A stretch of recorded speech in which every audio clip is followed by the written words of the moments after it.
Hey everyone, welcome back to the channel. The first thing I want you to picture is a stretch of highway just before sunset. The kind where the sky turns orange and purple at the same time and the air feels heavy, like it's holding its breath. Cars were moving fast, music loud, people in their own worlds, when a small, almost invisible thing happened that would change everything for one young girl and a group of bikers who were just riding home after a long day. Her name was Lily. She was 14 years old, quiet, observant, the kind of kid who noticed details most adults missed. That morning had started like any other. School, a quick goodbye to her mom, headphones in, music up, thoughts drifting. She never made it home. Somewhere between the bus stop and the corner store, a white van slowed down. A man leaned out and asked for directions. Lily hesitated. She should have walked away. She knew that, but the next seconds happened too fast. A door slid open. Hands grabbed her. The world spun. The van door slammed shut, and just like that, everything she knew disappeared. Hours passed inside that van. The windows were blocked, the air stale, her wrists tied with rough rope that burned her skin.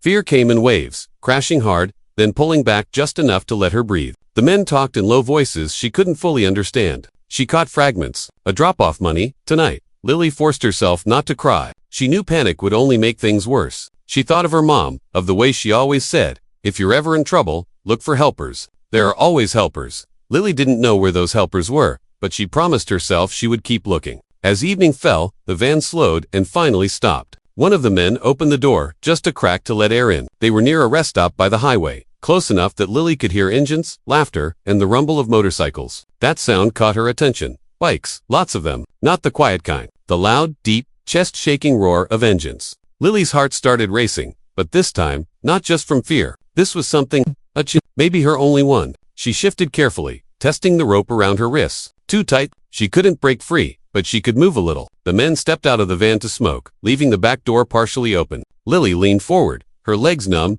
her body aching, but her mind sharp. She remembered something her uncle had taught her once, half joking, half serious. If you're ever in trouble around bikers, don't scream, signal. They notice things most people don't. They watch the road. They watch each other. They watch for signs. Lily didn't have paper or a phone. She had her hands, her eyes, and a few seconds of courage. She raised her bound hands slowly, keeping them low so the men wouldn't see. When a group of bikers pulled into the rest stop, she caught the eye of one of them through the gap in the door. He was big, bearded, wearing a worn leather jacket with patches that told stories of miles traveled and battles fought. Lily locked eyes with him and shook her head once, slowly. Then she lifted her hands just enough for him to see the rope. The biker frowned, just slightly. At first he probably thought it was nothing, a misunderstanding, a kid playing around, but then Lily did something else. She pointed to her mouth and mimed being silenced, then pointed back into the van, her eyes wide with fear. She didn't say a word. She didn't scream. She just held his gaze and begged with everything she had without making a sound. The biker didn't look away. He didn't wave it off. He straightened up, his posture changing in a way Lily could feel even from a distance.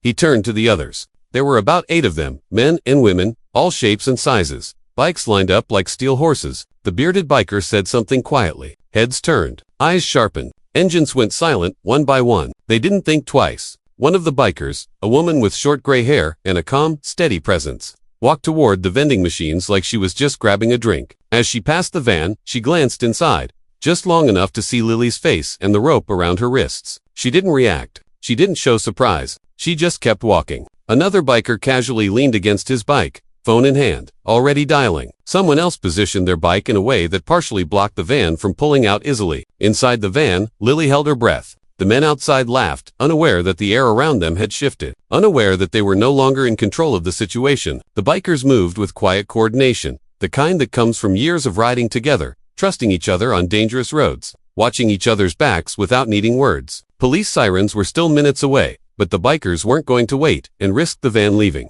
The bearded biker walked up to the men with an easy smile, like he was just making conversation. He commented on the van, asked about directions, joked about the weather. One of the men shrugged, distracted, answering without much thought. Then the biker's smile faded. He leaned in slightly and said, calm and clear, "There's a kid in your van. She's tied up. You're not going anywhere." The man's face went pale. He reached for something, maybe a weapon, maybe the door handle. He never got the chance. In a flash, the bikers were there, surrounding the van, presence overwhelming, voices firm, controlled, leaving no room for argument. They didn't punch, they didn't shout, they just stood their ground, bodies like walls, eyes locked, letting the men know this was over. Lily felt tears spill down her cheeks as the van door opened fully. The woman with gray hair climbed inside slowly, her movements gentle. She knelt in front of Lily, her voice soft. "Hey kiddo, you did good. You're safe now." She cut the rope with a small knife, freeing Lily's wrists. The pain flared, then faded, replaced by a rush of relief so strong Lily felt dizzy. When the police arrived, the scene was calm but tense. The bikers stepped back, hands visible, letting officers take over. Statements were given.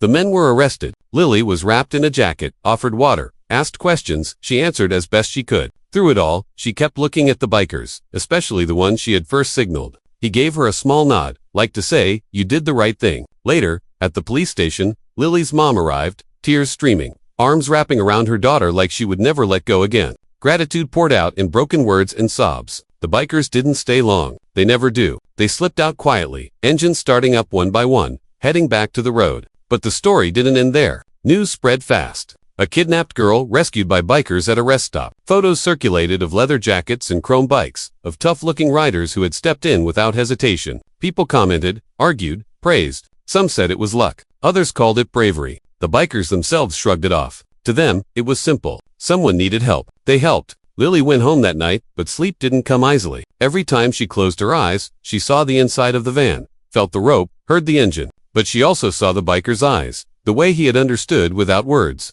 She held on to that. Over time, with therapy and support, the fear loosened its grip. It didn't disappear, but it no longer controlled her. Months later, Lily wrote letters. One to the police. One to the Bikers Club, which she had learned the name of from a news article. She thanked them, not just for saving her, but for believing her when she couldn't speak. She told them she wanted to be someone who noticed signs too, someone who didn't look away. The bikers received the letter at one of their weekly meets. The bearded biker read it out loud, his voice rougher than usual. There was a long silence when he finished. Then someone cleared their throat and said, "Guess we did all right."